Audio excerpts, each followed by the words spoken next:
Death of a Martian, first of all, it's about a dog that Flea had for a long time that was obviously a very close family friend to your family, yeah. but was a kind of a weird pillar of love and happiness and strength when we got back together during the Californication era. Yeah. Because we were over at Flea's house in the garage working on music with John, who was new back in the band, and I was coming out of some pretty dark times, and you were also kind of going through some difficult periods. And then there was this kind of 200-pound dog who was just very chill and very calm and very loving, who was just there every single day. Almighty. Like sort of crashed out in front of the garage while we were rehearsing.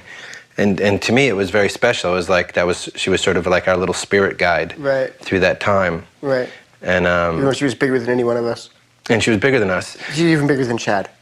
About the same size as Chad. Yeah. About the same. And I just remember Martian being a very important part of that time of our lives. Yeah. And then when she became sick, I mean, she always had health problems, but when it was clear that she was dying, it was like I felt a huge sense of loss. Right. Not like painful tragedy, but it was just like, wow, this beautiful energy, this little angel, it's like time for her to be on her way. Yeah. And I felt like writing a song about her. It's a real exciting song, and once again, the music, it came from a jam in the verses, then had a different chorus that we ditched, and John came up with that awesome chorus. And then John came up with that whole outro part, which is great, and which I started just doing a wild fuzz bass solo over at the end, which I'm really happy that I got to do. Fuzz bass solo is always very exciting. Yeah, and also we used the whole track as a rehearsal. That's when we set up and rehearsed, and that's the track that we used. Oh, right. We sang on. Yeah.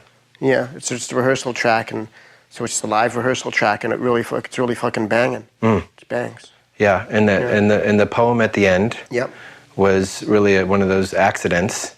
Because I just felt like it needed some kind of weird, Clinton-esque spoken word thing. Yeah. And I just grabbed sort of a random poem. Yeah.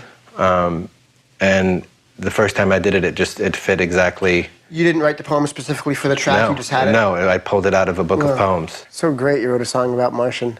I'm so happy that she's going to be immortalized in history. Yeah. She was such a great dog. She was just such a big, and she ate. I told one time we were watching TV, and she was just sitting there watching TV with me, and then she started going like, bah, bah, bah, bah, and threw up a whole wind-up toy that had been sitting in her stomach. She was, if we just eat anything, if she thought a human might possibly have anything to do with it, she would eat it. She was amazing.